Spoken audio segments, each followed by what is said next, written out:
What is up, Everyday Athlete Podcast Network listeners? How are you? Welcome to the next Fireside Chat. This is going to be the third episode in the Riding the Edge series, where I'm talking to everyday athletes about burnout, tips to avoid it, signs to be aware of, because look, the world is heavy at times. Running tends to be our outlet. Swimming and cycling tend to be our outlets.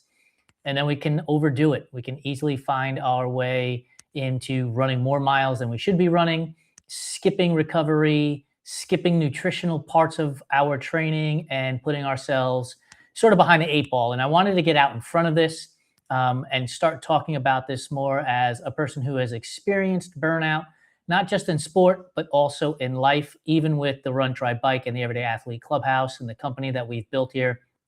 There are days, trust me, where I'm thinking just exit all out and let go of it and move on in life and figure out something else out. Today, I'm going to be joined by one of our leadership team members, Joe Hardin. You know him from Beyond the Finish Line podcast on the Everyday Athlete Podcast Network. Plus, he is the race director of Odd Duck Running, and he is my business partner with RTB Awards. So right away, you know he's got a lot of stuff happening, and burnout is probably lurking over his shoulder on a regular basis. Before I bring Joe on, let's do the whole thing that we're supposed to do, because if we don't, you might forget about it. And the reality is I can't have you forget about it. We need you to subscribe, rate, review, and comment on the Everyday Athlete Podcast Network on your favorite podcast platform, as well as YouTube. And look, yes, it helps us out with the algorithm, but the reality is I love talking to you people. I love commenting back. I love engaging in conversation. It's one of the reasons why we're on the Run Club Tour today. So drop a comment.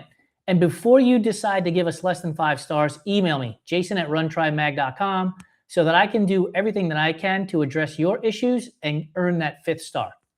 Anyway, no more of that stuff. We've got the legalese out of the way, thanks to the attorneys that we don't have because we can't afford them. And let's bring Joe on and let's have what I hope to be both a serious but also a fun conversation, because the dude is just awesome. My guy, how are you? What's up? Man, that music, that intro music, it almost like put me into like what's in the earbuds. I was like, wait, this isn't that show.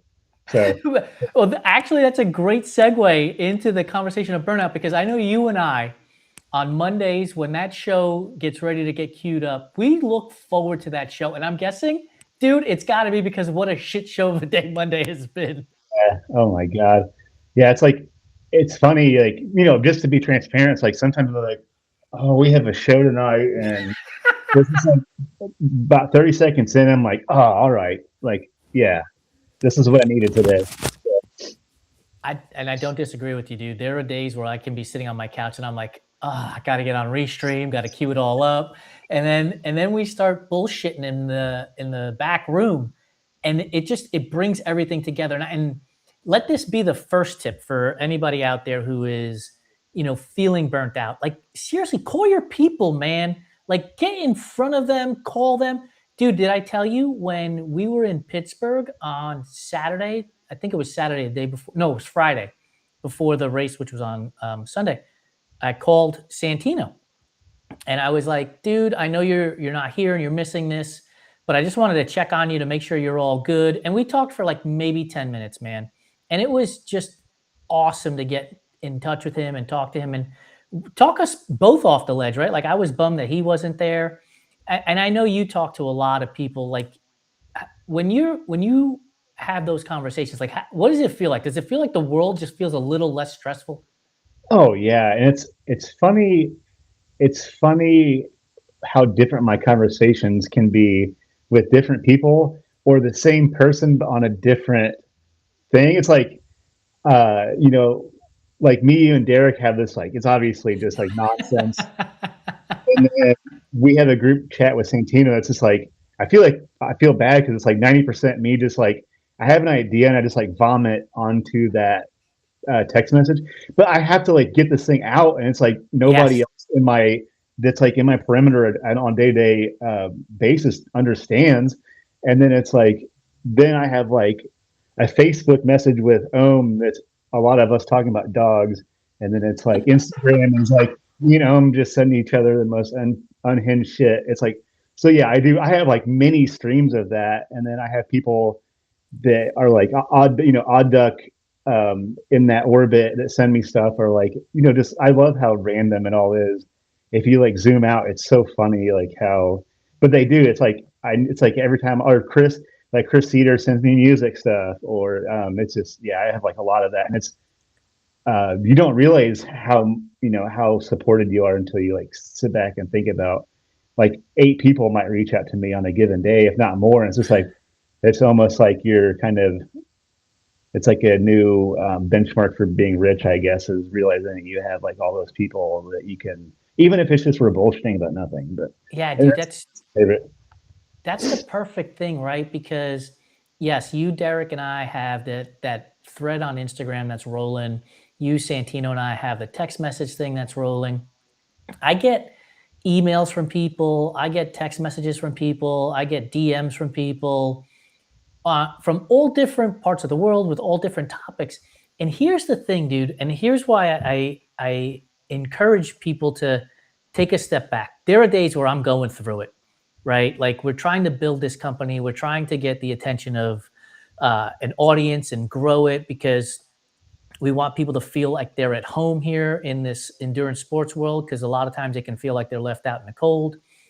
But we're running a business, and the more people we can touch, the more opportunities we have for brand partnerships.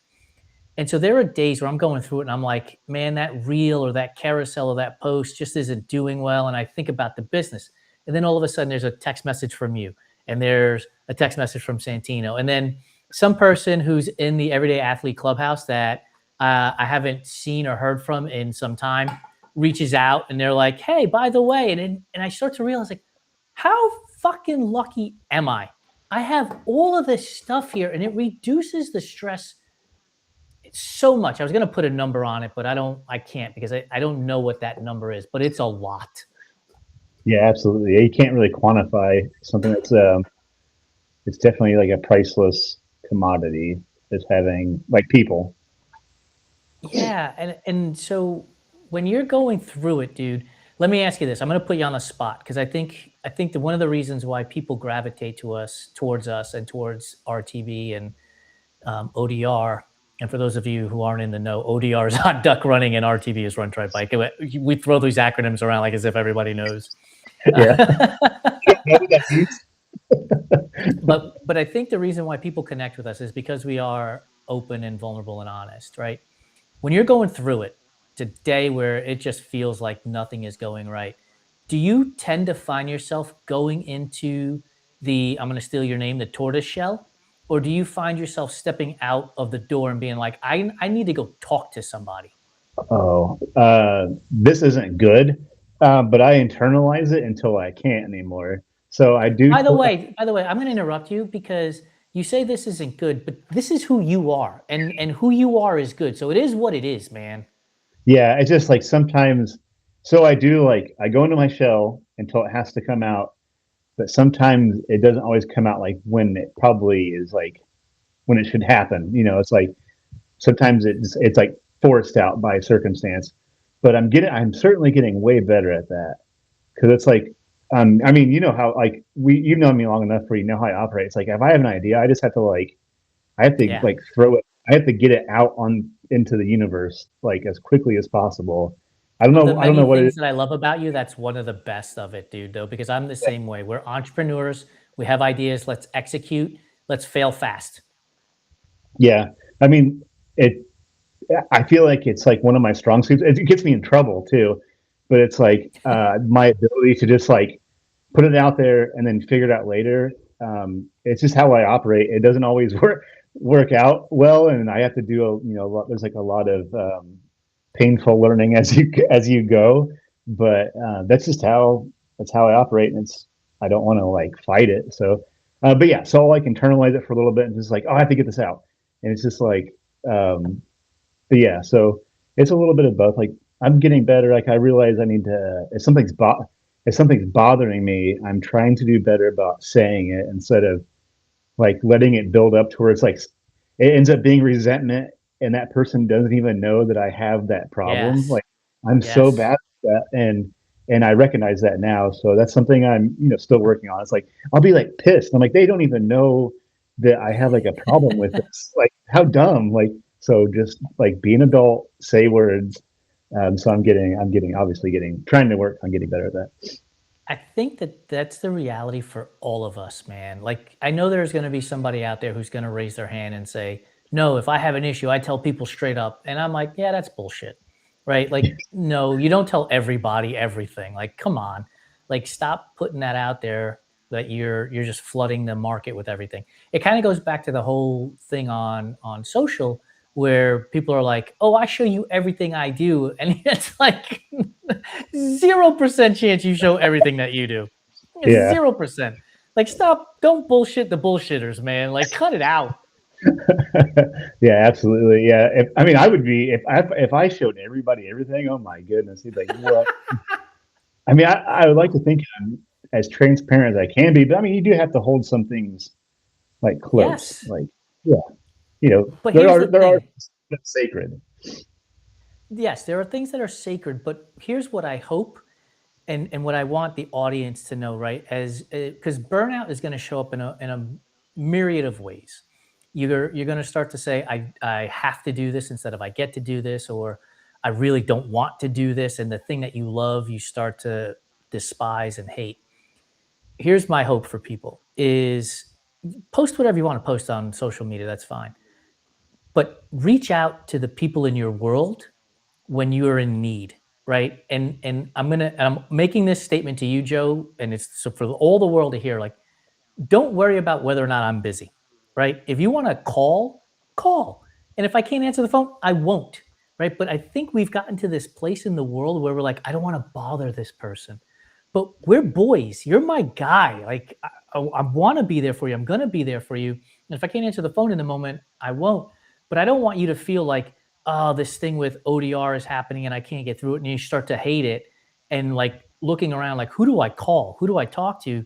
And you get to say to yourself, oh, I resent because he won't be there for me. And the reality is, Oh, if you just pick up the phone and call, we're going to be there. oh yeah, absolutely. Yeah. I definitely, it's just like when you're doing something that's so unknown to it's like so hard to navigate. It's like, Yeah. it's weird. It's like, I won't lie. Like, you've heard me complain about like awards and like shit not Yep. lining up. I'm Yeah. still so young in the races, and like I've had frustrations already.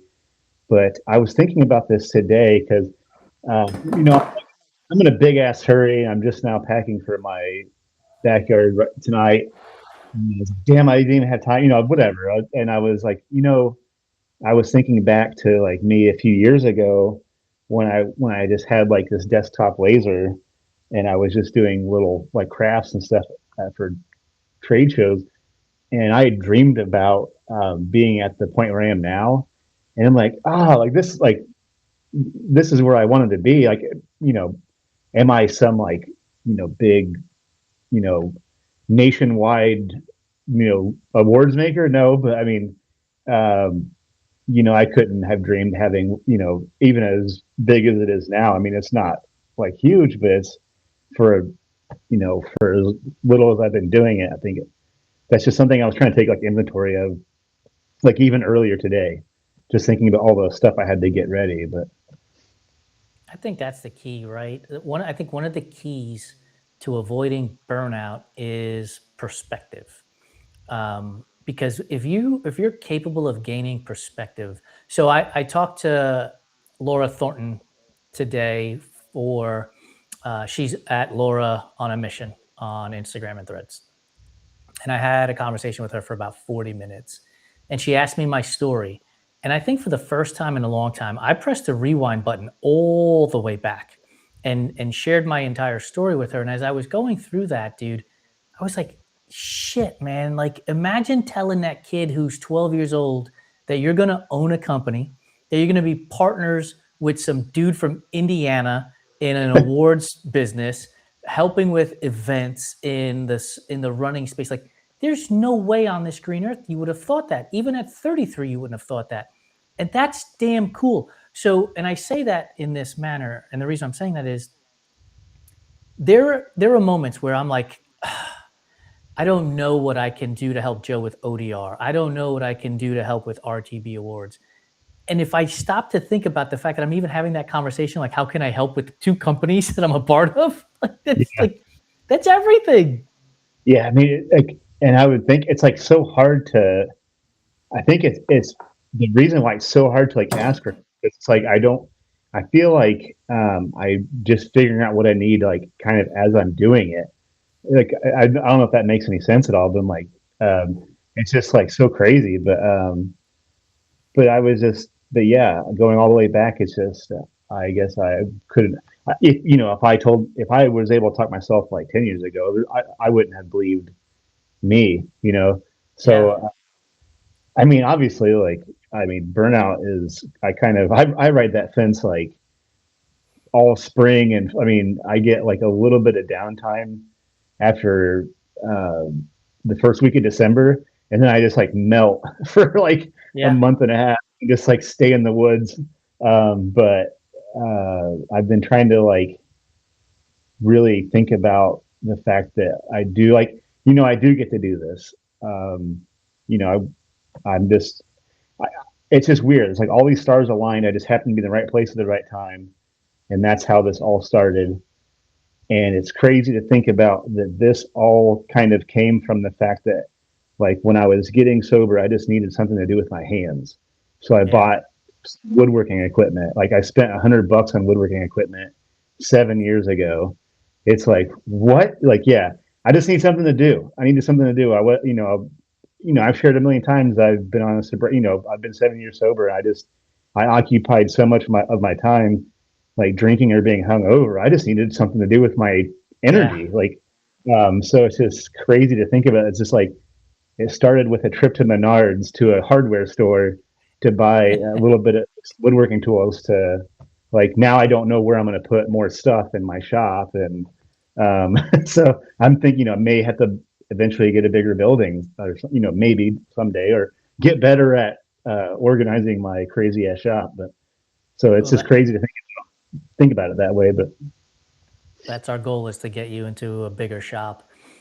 I have grown more bold in the last 3 weeks to a month in calling out men specifically with their insecurities and dumping on other men, women, just doing things that are just uncalled for. I think it's just insecurities. When you think about burnout from 2 perspectives: one, business, and 2, running, do you think you're trying to compensate for some insecurities that you may have? Do you think that there is a part of you that is like, I can't go back to being the guy that was who I was before I started getting sober 7 years ago? And so I need to do more and I need to do more, so that you avoid that person from 7 years ago. And then all of a sudden, you're going down a darker path that could lead you to burnout and all of a sudden blow it all up. Like, you ever think about that? oh yeah, I told you kind of, and Santino, but I was kind of, I kind of had a little bit of a spiral last spring. And here's why. I thought about this a lot too. Actually, our last roundhouse table, I felt like this made me. I don't know if I said it, but that made me think about it. Um, like previously, when I was in active addiction, no one could rely on me. I was not reliable. Like no one could Hmm. put trust in me. I would probably not show up to the thing because I was drinking or hungover and sleeping one off, or I couldn't make it. No one could rely on me, and I felt like I do feel like sometimes I do extra stuff, I do too much stuff, and I do go really hard in the paint because in a way it's like I don't know if it's I'm not. It used to be I was trying to prove to other people that I'm a different person now, like, and I've kind of learned through like steps and the fact that I will never be able to change some people's minds on who I am now. They always see me as that Yeah, version. yeah. You just have to accept it. It's like nothing I can do. It's unfortunate some of those people were close to me at one point, but I just had to eventually just write it off. Like, well, you'll never see me as who I am now. I can't change your mind, whatever. So I felt like I used to go hard in the paint with all this stuff, like the running and the like. and all the stuff that I've done. I mean, I go hard. I mean, that's just, I don't know how else to say it. I'm wide open pretty much all the time with all the things that I do. And it used to be to show other people, like I just said, but now I think now I want to show myself, like, and I feel like I am guilty of like kind of feeling like I'm trying to make up for lost time too. Yeah, yeah, Because I'll be honest with you, I'll be 44 years old, and I don't feel like I have that, like, that all that time that I was drinking. I think, like, maturity wise, I didn't really change. Like, I was locked in like my 20s, and here I am at 38 years old with like the maturity of like a 20 something year old, because like drinking had like a way, it has like a way of like sealing you, I think, in that time. You yeah, don't grow yeah. all as a person. And then Mhm. all of a sudden I'm having to do a lot of fucking growing in my Let me 40s, correct you. Your body grows old as a person, but your mind stays stagnant because you right? are abusing the shit out of your body when you're drinking like that. Yeah. And so I had to do like a lot of growing up, and I've had to learn a lot of things that I think uh, people have to learn when they're in their 20s and 30s. And here I am playing catch up, and then I felt like I wasn't as far as a lot of people my age. And so, once I started like all of these different things I'm doing, running, business, whatever I'm doing, I feel like I'm like 1.5 speed right now trying to catch up. And the truth is that I caught myself, up until recently, like spinning out and so busy with it all. I didn't realize that it doesn't matter where I'm at. Like, I have to kind of meet myself where I am. Like you Yeah, can't. yeah. And yeah, that's just something I've learned. Like, I've been really thinking about that. Like, there's just like a lot of things that I couldn't do because I was drinking. Like, work on myself. Like, I was numbing so many things, and now I'm just learning to like do regular like nervous system regulation in my mid 40s. So I feel like, in a way to like overcompensate for all that like lost time, um, that I like. That's why I do go so hard with everything that I do, and that's just a part of who I am too. Like, I will always be an addict, and I'm always going to function like an addict. And um, I think a lot about why I act the way that I do, but I've learned to, and it gets me in situations every once in a while. But I've learned to like harness that. It's like, I know that when I find something that I like, I have the ability to take it full on, like, and that's just how I always operate. But like, at least now I feel like I've gotten to the point where I can learn to like use that for some good. Sometimes sometimes I burn myself out in the process, but yeah, I mean, that's just absolutely. Yeah, I'm just wide So open. let me, over the last 7 years, then, because as you're talking, I'm asking myself this question too. Over the last 7 years of the sobriety journey, where you've gone from I need to prove to you that I'm reliable to I need to prove to myself that I'm reliable, have you gotten better at recognizing the signs of when you are doing too much and burnout is coming along? Or is that something that's still in its infant stages that you're just starting to grasp of? Because here's the thing, for people who don't know, RTB Awards is essentially a new entity. ODR, Odd Duck Running, is absolutely a new entity. It's a little about a year old at this point. And so, like, these are brand new introductions of work and busyness that you're bringing into your life. And I'm wondering if those 7 years, so let's say six leading up to the start of ODR, have you been able to see that, okay, in year seven, I'm recognizing signs and I need to tap the brakes a little bit. Oh yeah, absolutely. And it's funny. I've learned to like harness. I've learned to like harness when I know I can push. If this makes any sense at all, it's like I'm learning to like ride these waves, because like, and it's almost like a mania. It's like, all right, I'm feeling like I'm like really really motivated today. So I've like learned to like ride these like waves of like, all right, let's get like, and I'm able to like get all this shit done. And I'm like, then I can like, I'm able to at least like not plan like a little bit of a downtime. Like, Yeah. hey, you get this, this, and this done. And before, I was so bad at organizing that time. that I would just have to stay like steady. And like this year, I think is the first time with, because I mean I've been woodworking even before the awards. I mean I was busy with art and like trade shows and all this stuff. So, essentially I've been woodworking as like a side gig for like 7 years, and it was just constant, like 100%, like pedal to the metal. And Yeah. I've been able to, like, I can kind of feel when like I'm gonna have like a good surge, like all right, like all this shit is lining up together, let's knock this out. And then I can kind of feel like, all right, we need to pull back a little bit, and then I'll be able to like knock some stuff out, and then it's kind of like have that little meltdown period. That's something I wasn't able to do before. That's been kind of Are nice. you, is your meltdown period shorter today than it was prior then?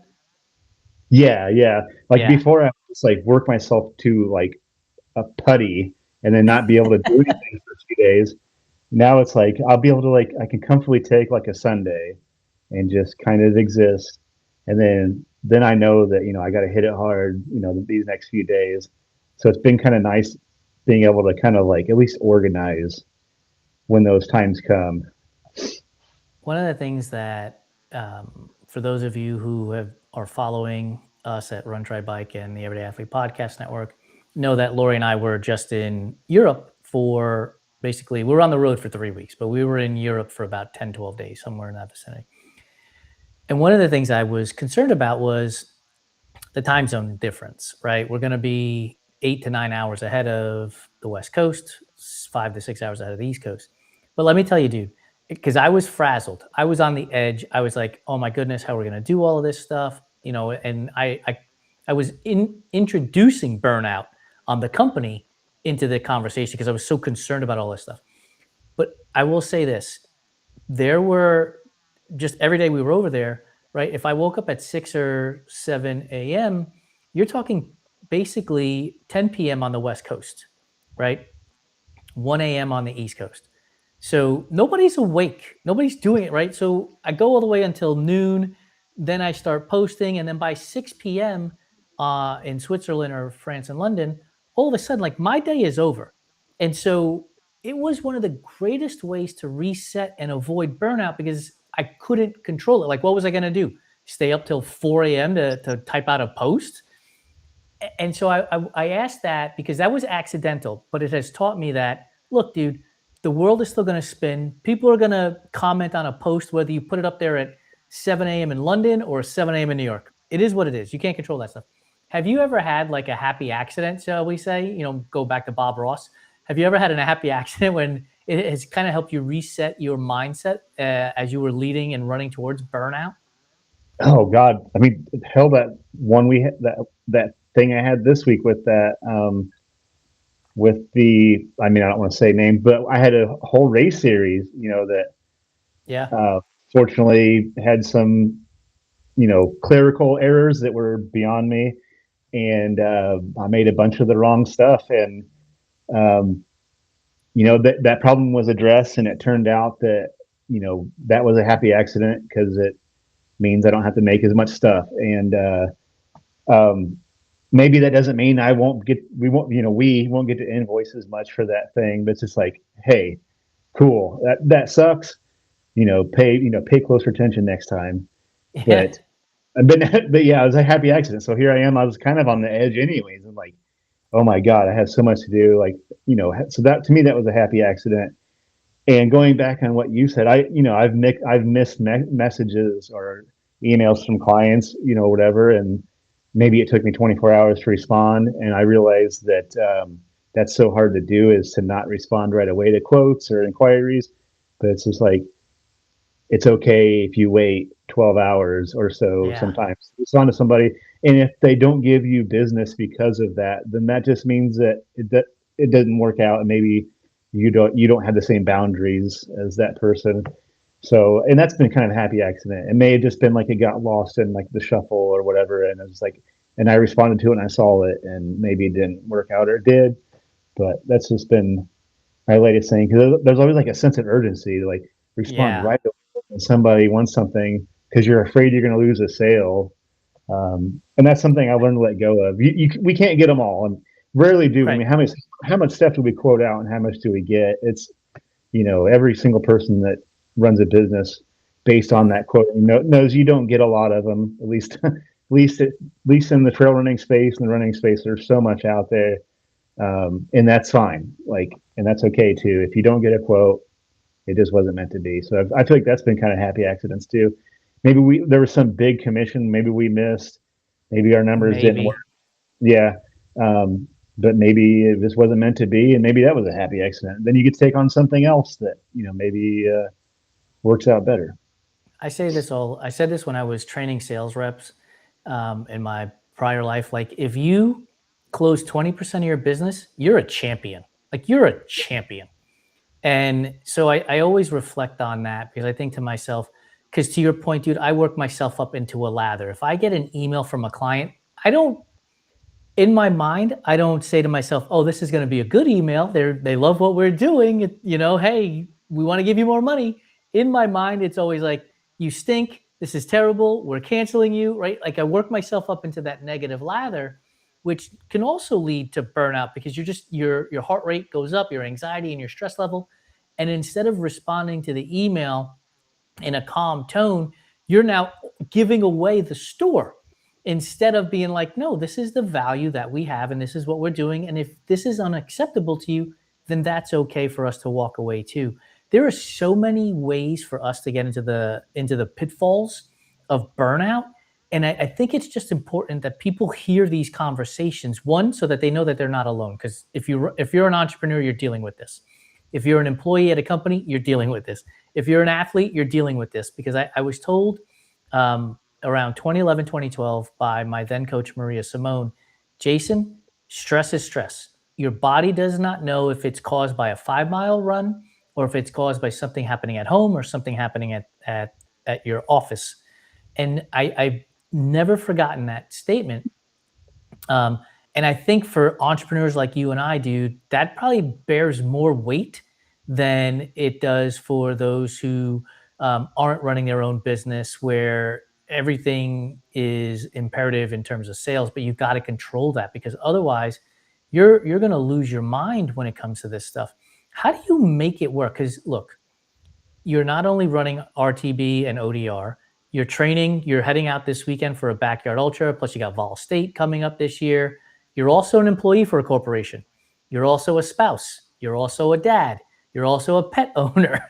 Like, how do you, I don't know that balance is the right word, but how do you commingle all of those hats so that one part of your life doesn't burn out another part of your life? Is that something you're cognizant of, capable of doing?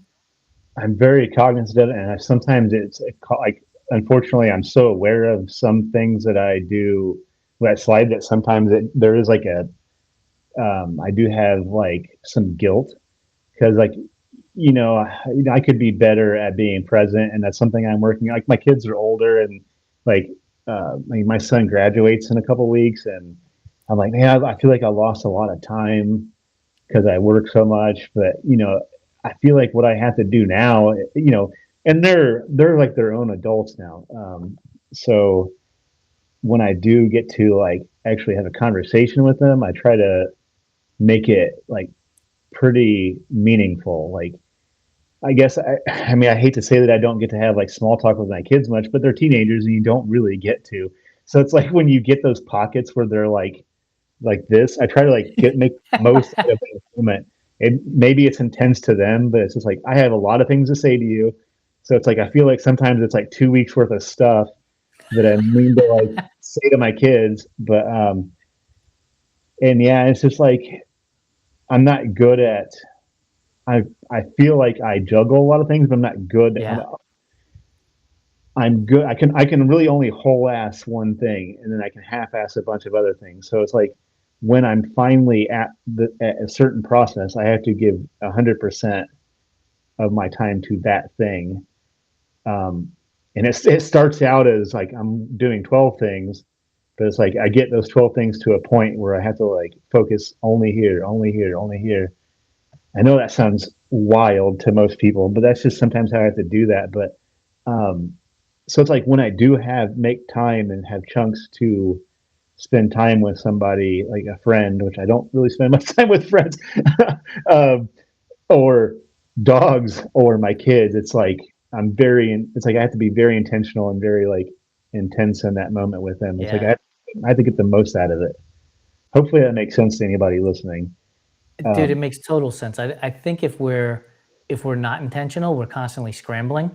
But I think there's a double-edged sword there, because if we're so intent on following a particular schedule or whatever to-do task list we have, and something comes forward in the middle of that, it could freak you out and be like, oh shit, where am I going to put this now? Right? Like, I think this is the hard part, is the scales of balancing it all. That I need to be intentional, but I can't be so intentional and rigid that if something comes in unexpectedly, it breaks the system. Right? You know what I mean? Oh, like, dude, I am that like when that happens to me, it's a huge wrench in my gears. It's like I don't know how I became so like inflexible to Right? unexpected. And then when I do, it's like it stops me in my tracks, and then nothing gets done. And I'll update you when I can figure that part out. Because it's funny how much hard shit that I do, and like the smallest little inconvenience will just like I just like, oh, that's it. Like, and it's just like I just like throw it all up in the air. It's just like I don't know. It's like It's frustrating, man. I'm with you, dude. It is frustrating. Like, I finally put together the merchandise page for the Everyday Athlete on the website. For like 3 weeks, I've been ignoring it. Our buddy Scott has been emailing me. He's like, "Hey, are sorry. you gonna get this up?" And I just said, "I'm getting on it. I'll get to it." Right? And all I'm doing is adding the stress, and to the point where I'm like, "Fuck it. I don't want to put this up there anymore. Just exit Uh, out. I don't care if anything sells." Right? Just don't give a shit. It's not that important. And then it took me like an hour or two to get it all set up, done. We're ready. We've already made sales on it. It's like, I, I told you I just set mine up over the weekend. It's Scott, like, sorry, Scott, if you listen to this, I'm just like I don't want to do it. It's like, and it's funny how easy it was. I was just like, oh my god, like it's like my wife wanted the tank top. I was like, wait, hold on a second. Use this yep. affiliate. I'm like, shit, that was easy as hell. Like, because there's like a link to watch a video. I'm like, I'm not gonna watch this video. Like, it's funny. Here's the It's funny. I'll run across the county sometime, like randomly on a Saturday, but I yeah. didn't want to take the time to set up a link to pay me my money from the merchandise. It's ridiculous. It's so absurd, dude. And here's the thing, like, that I'm doing this as well. And you could have just emailed me or called me and be like, hey, how do you set this up? It would have taken 5 seconds. Instead, I waited till like 6 o'clock on a Sunday afternoon. I was like, "Don't buy that tank top yet," like because my wife wanted the tank top. Yeah, It's crazy. wild, dude. We've been talking a lot about burnout, riding the edge when it comes to business, but have you been in that spot yet when it comes to running? Have you been to that spot where you're like, man, fuck this, I'm not running. I'm done for whatever period of time. So if you would have asked me that a year ago, I wanted to quit. I wanted to quit running. Um, Fully honest, Why? I was like, maybe I'm not made for this. I think I was training for somebody else. I like, I was like, I like DNF this 200 mile. DNF's not what made me want to quit. Whatever. It's not even that serious. Um, Yeah. I was training. I wasn't training for me. If that makes sense at all. And Yes. here's been my huge revelation. This is the most consistent I've ever been in. I don't know how many years I've been running. I'm 38. I'll be I don't know, 5 years or so. And it's because I was just like, who am I doing this for? Like, am I doing it? Am You I had doing it. this for Instagram likes? Am I doing this for Strava? So Like, you had this internal conversation with yourself? oh, 100%. Okay. And I was like, and this is going to lead down to the original conversation we had back in August, about like, before I hit register on Vol State. I was like, who am I doing this for? Am I doing this for me? Like, because it was like who cares if you DNF'd this or DNF that? Because I had two DNFs, 100-mile DNFs. And I was like, was my heart even here for this? I did Mohican because of Derek. Like, I love that man. But I was like, deep down inside, am I doing this for me? And that's when I totally reframed what my relationship to running is. I was worried about pace and all this bullshit. And I was lying to myself and other people saying that, oh, I run for the views and the pics. And was that true? No, I'll be completely honest with you. And, right after that, the Mohican DNF, I was like, yeah, like who am I training for? Am I training for me? Am I training for at the time, my run coach? Am I doing this stuff because I want, like, do I have to have a buckle like at the time? And totally, I was like, like I totally reframed running. Like, I started treating it as an adventure, and run commuting changed. Like, I ran commuting before, but I don't think I was run commuting for the right reasons. And it's just been like, it's been huge. Like, I don't even care anymore. I'm gonna stop and take the pictures. If I see the dogs, I'm gonna pet the dogs if they'll let me. I'm gonna, like, look at the butterflies and like, yeah. I'm just so I totally had to, like, reframe how I'm training and quit worrying about how fast you're going, or if you're gonna get a buckle anytime soon. Like, none of that even matters. And I've just been doing this completely new style of running. And I mean, I have not had any burnout. It's because instead of I've instead of like running for like metrics, I'm running is just like kind of what I do to, like, it's kind of like I've programmed my, like, running, like, my life, running around my life, right? Is that how I'm going? It's just what I do to get places. And Yeah. it's been, like, so refreshing. Um, just kind of taking off with a pack and, like, a debit card, and that's been really awesome. And, like, who cares about how fast you're gonna get there, or you know how what your pace is or anything like that. Just enjoy it. That's the thing, dude. It's kind of wild, right? Because we all get into these sports for our own reasons, right? I want to get healthier. My doctor told me that if I don't, I might suffer a heart attack. I got to get quit booze or drugs. Like, we all have whatever the reason is that we get it, and that reason is our reason. And so we get into this, and we start running, and then we find running threads or running Instagram, and then we start seeing people's posts, and we start seeing events, and we start seeing all this shit, and we start to do it for other people. And I'm going to go out on a limb, and I'm going to say 100% of us who are in the running space on social media have had those moments where we start running for something other than ourselves. And you just talked about it for yourself. And for myself, it happened too. I DNF'd at the Canyons 100 a couple of years ago. I knew going into that event, I had no fucking right to be there in this idea that I'm going to finish this race. And don't get me wrong, I got off to a good start. I will say that sometimes having a natural talent to run and endure is not good, because I was like, oh, I got this. I can deal with this, right? I've been here before. And that's not always helpful. I got about the 50K mark, and I was just like, my body was kind of done because there was no nutrition around that I could stomach and stuff like that. And I could have easily snuck my way through the course.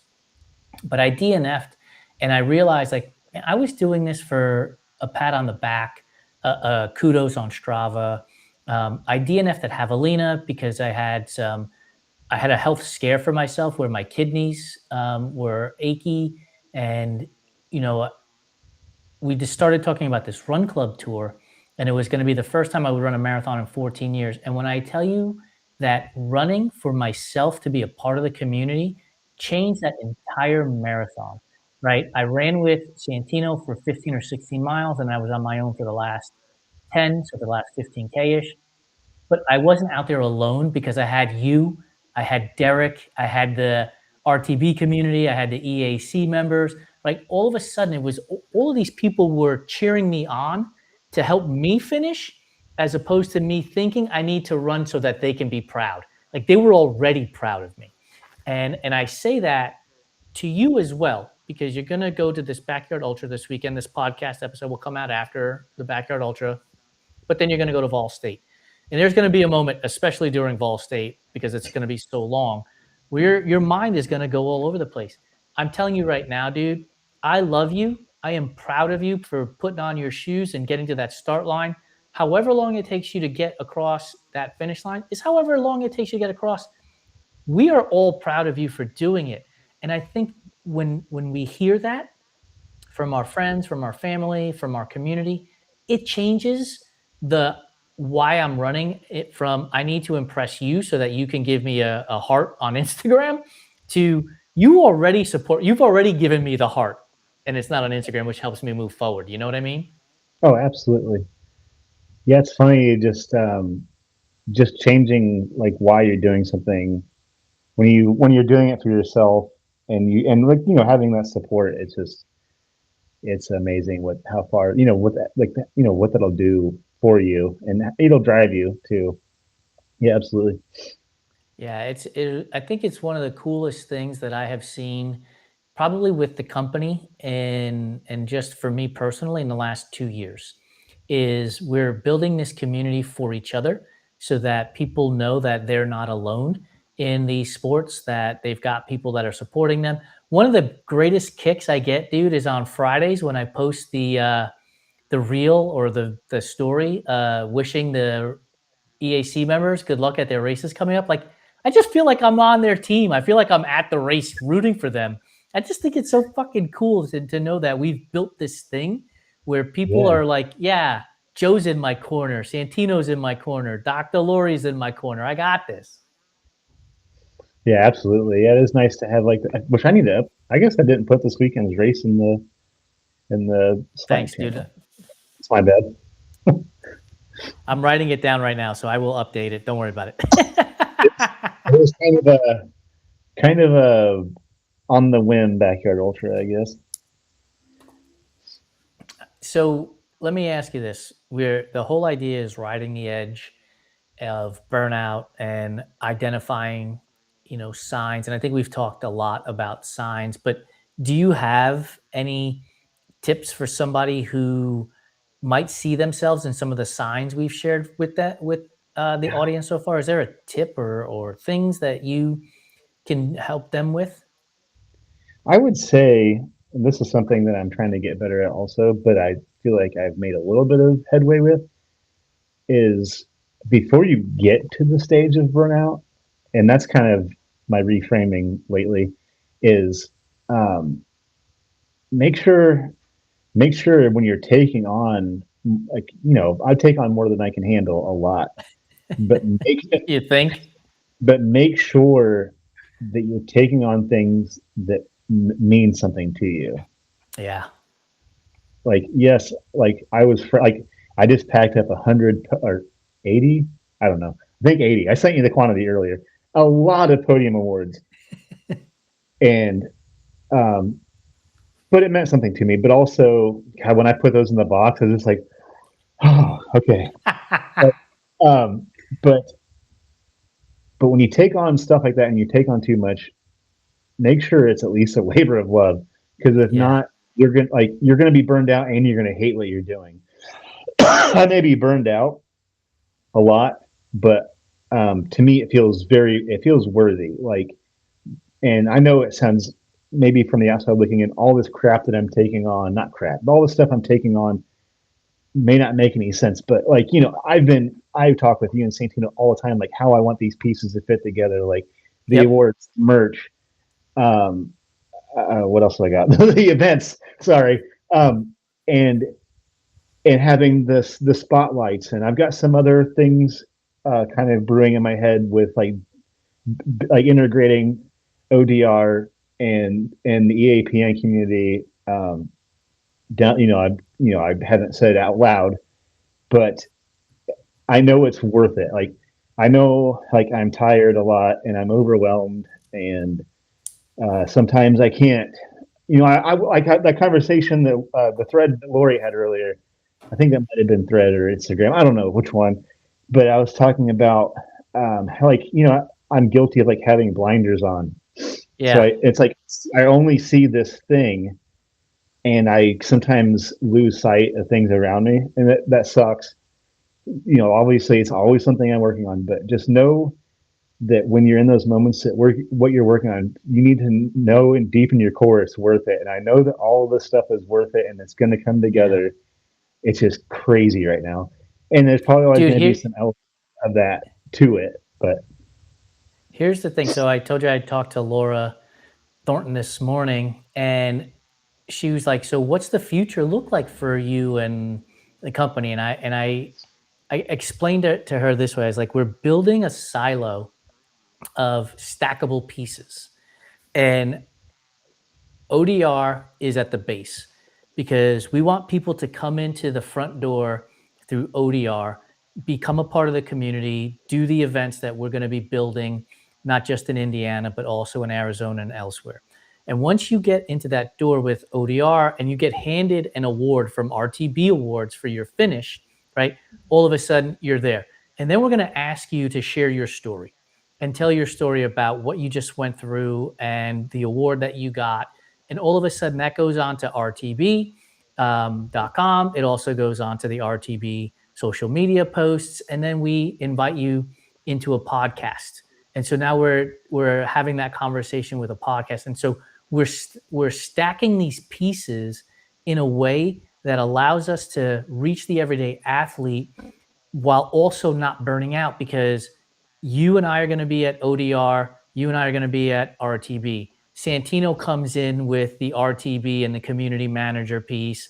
And then the podcast network is you and me and Evan and sometimes Santino when he co-hosts What's in Your Earbuds. And then the entire community is there with What's in Your Earbuds. So we've built this thing that allows us to be focused, but also have other people contributing to the puzzle that allows us to grow it so big. And I think when I started saying that to Laura and thinking about this thing that we're building, I was like, holy shit. Like sometimes it feels wild and reckless and I don't know what tomorrow is going to bring, let alone what the next minute is going to bring. But we've done this all together. And I think knowing that has helped me to not put a death grip on the company and to loosen it and avoid that burnout of fuck it, shut it all down, let somebody else deal with it. I get emails constantly, and I don't know if you get them, dude, but they're like, hey, we've got a family business that is interested in buying Run Try Bike. I don't know if you get them for ODR or RTB or whatever.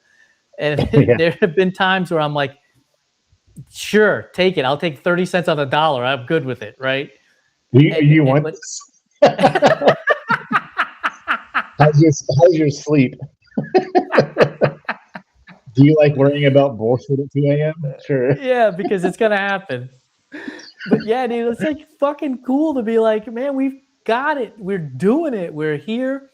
And I think what happens is we fail to impress ourselves at times. And I think that's what leads to burnout in running these businesses, which then leads to burnout in running because it's like, fuck, I don't want to get on the treadmill at 7 p.m. or shit, I don't want to set my alarm. I'm just going to do whatever. You know what I mean? Oh, yeah.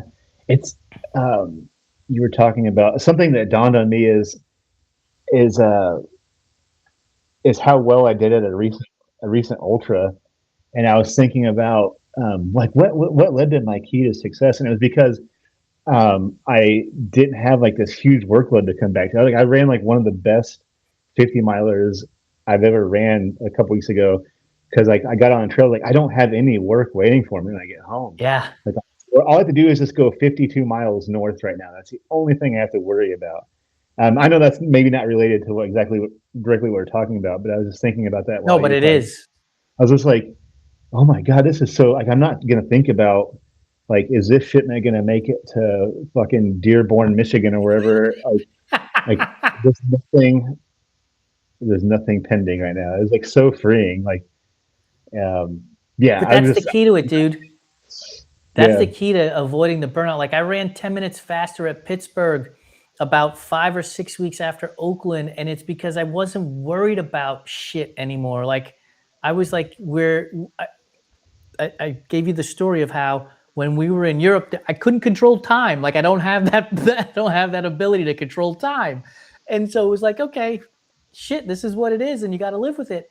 And so when we got to Pittsburgh, it was like, shit, this is what it is. Let's have fun. And I was able to run 10 minutes faster because there wasn't this burden and this weight on my shoulders. Santino and I are going to, and Lori is going to come with us, but Santino and I are running the Salt Lake City Foothills Half Marathon on May 30th.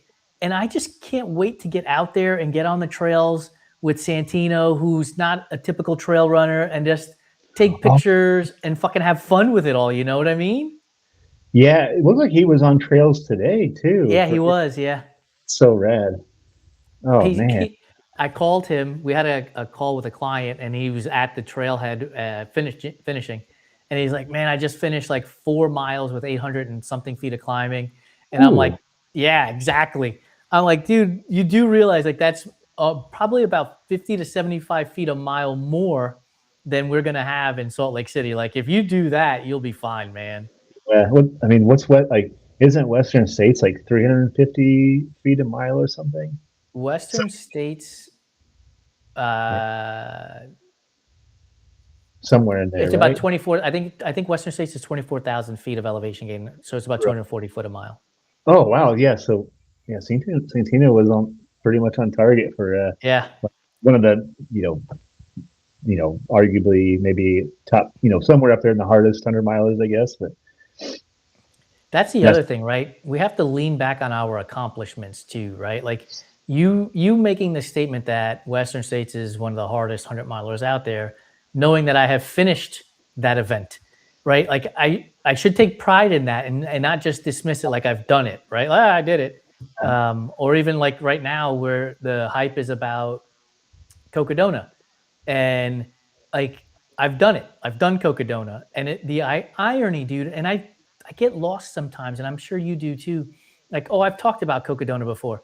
I've had 2 or 3 people today ask me to interview me because they're like, "Wait, you've done Cocodona? I need to interview you for my podcast." And I was like, I did the inaugural year back in 2021. Like, what do you mean? Have I done the race? Like, I've talked about it for the last 5 years, but I guess maybe not enough. That's cool though. That's really cool. So we've said enough serious shit. I want to tell you a quick story because I just interviewed Joey Huertas for the Everyday Athlete Clubhouse Heck Party yeah. of Five.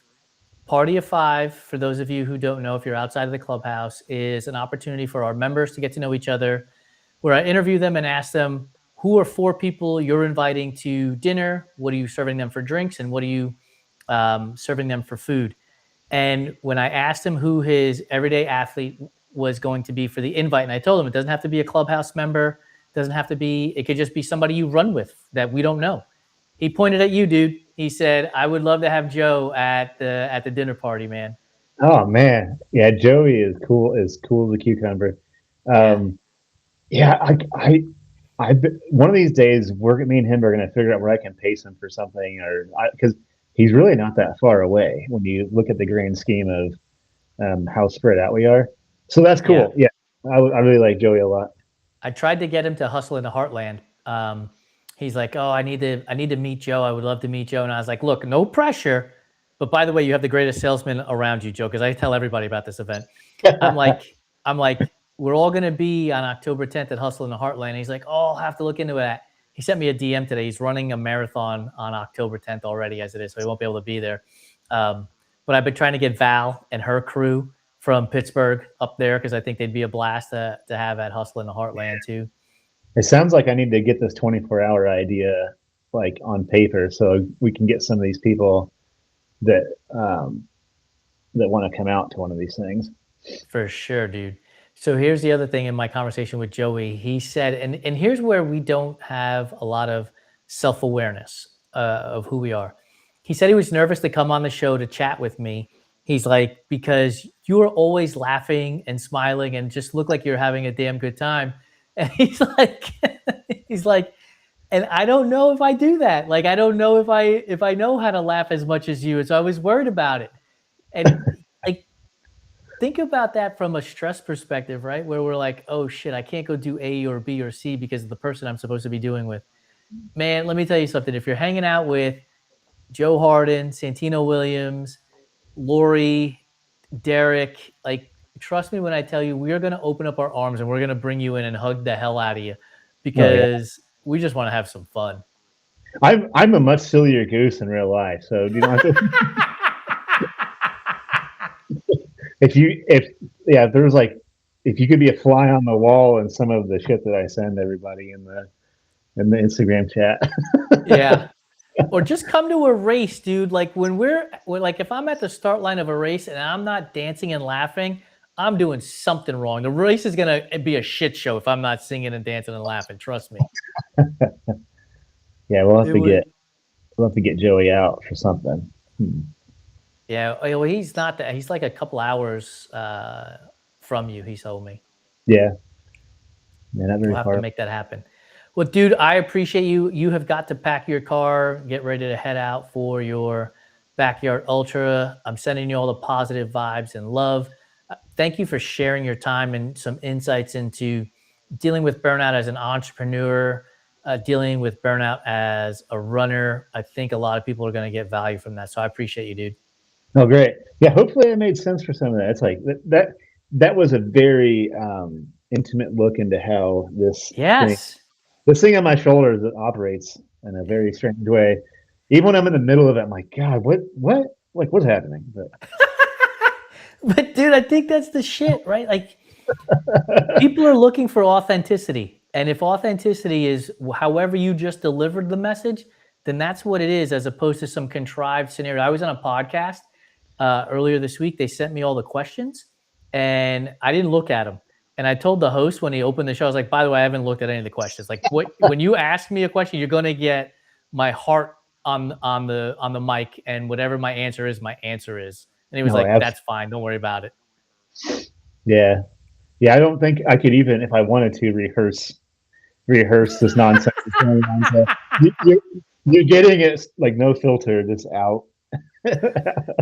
And if you guys want more of this no filtered coming out of our brains and through our mouths, show up on Monday on the What's in Your Earbuds podcast, because we call it unhinged, but let me tell you something. It's like the greatest conversation you will ever be a part of, because it ping pongs everywhere. Yeah. Oh my God. That last one that me and Santino did, I was just like, what happened? Like I laughed so hard that I physically hurt myself a little bit. I was like, yeah, I'm hurting. All right, dude, let me let you go. Go pack your car. I will see you on Monday, and good luck with the Backyard Ultra. You got this. Yeah, thank you. Well, everybody, thank you so much for sticking around. I believe you got a deeper insight into Joe, a deeper insight into myself, and this topic of riding the edge when it comes to burnout.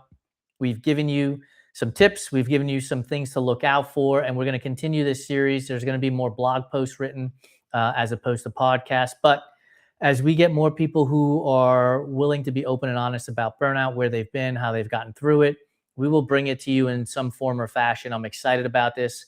And if you want to email me because you're dealing with some stresses and some anxieties and you think that I might have a solution or a story to share with you, please email me, jason@runtrimag.com.